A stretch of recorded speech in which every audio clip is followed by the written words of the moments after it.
Olá pessoal, bem-vindos então à parte 2 do nosso vídeo sobre padrões de projeto, tá? A gente vai falar um pouquinho aqui sobre dois padrões criacionais, tá? O primeiro padrão criacional que a gente vai falar é sobre o padrão fábrica ou padrão Factory Method, tá?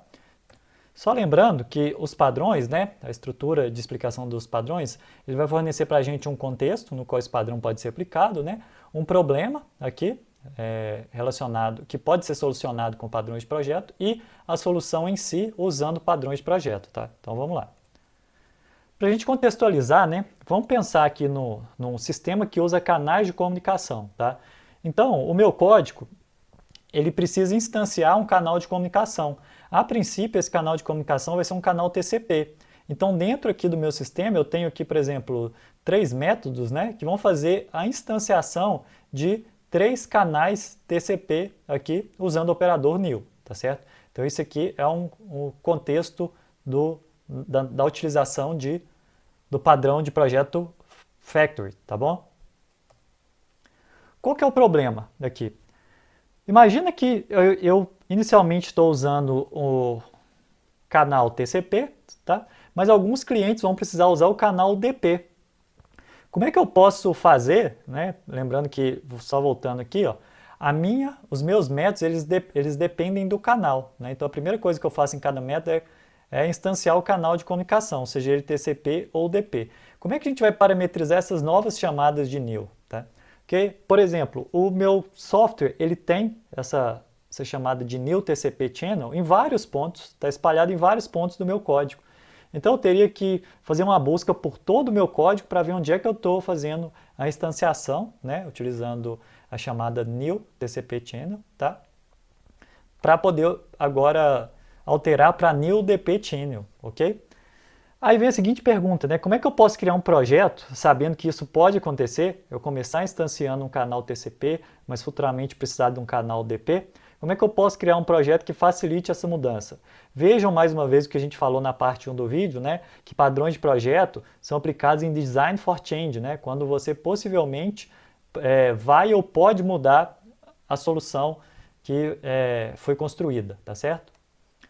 Para a gente poder resolver esse problema, eu posso usar o padrão fábrica, tá? O padrão fábrica, ele tem um método que vai centralizar a criação de certos objetos. Aqui, por exemplo, no padrão fábrica, né, eu iria construir uma nova classe, que é a classe Channel Factory, tá? No qual, dentro dela, eu tenho um método responsável por fazer a instanciação de objetos. Então, sempre que eu precisasse instanciar um objeto TCP Channel, eu ia chamar aqui o método create da minha classe Channel Factory. Tá? Então, aqui eu concentro todas as chamadas de instanciação num único ponto. Então, basicamente, se eu quiser agora trocar e ao invés de instanciar canais TCP, eu quiser instanciar canais UDP, basta eu alterar aqui um return new UDP channel, tá certo? No próximo slide, a gente consegue ver, né, como é que seria a solução sem o padrão factory, ok? Então você teria vários pontos aqui fazendo a instanciação por meio do operador new e com o método fábrica estático aplicado, tá? Então aqui repare que eu troquei a instanciação, né, por uma chamada de método. Então somente nessa classe aqui channel factory é que a gente vai ter a instanciação com o operador new, tá? Então aqui, por exemplo, eu tenho três chamadas. Se agora eu precisar alterar a criação do canal para um canal DP, basta eu ir na classe channel factory e alterar lá. Muito bem, então esse foi o padrão factory, tá? Um segundo padrão criacional que a gente tem aqui também é o padrão singleton. Então vamos ver um pouquinho do contexto dele aqui. Imagine que eu tenho um programa no qual eu tenho que fazer logs, tá?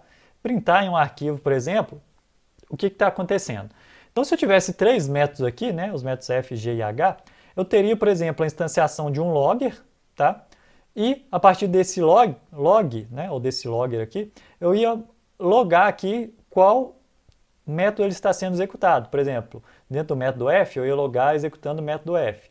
Dentro do método g, eu ia logar executando o g. E assim por diante, ok? Só que com isso a gente tem um problema, né? Se eu instanciar aqui três classes logger, na verdade eu estou criando três instâncias diferentes. Então se isso aqui, por exemplo, está logando as minhas informações no arquivo, na verdade eu vou ter três arquivos aqui abertos e eu não tenho garantia que todas elas vão ser logadas, né, todas essas informações no momento que eu fechar, tá? Então, nesse caso aqui, eu teria que ter uma instância única, né? Como é que eu posso fazer? Aí a gente vem com o nosso problema.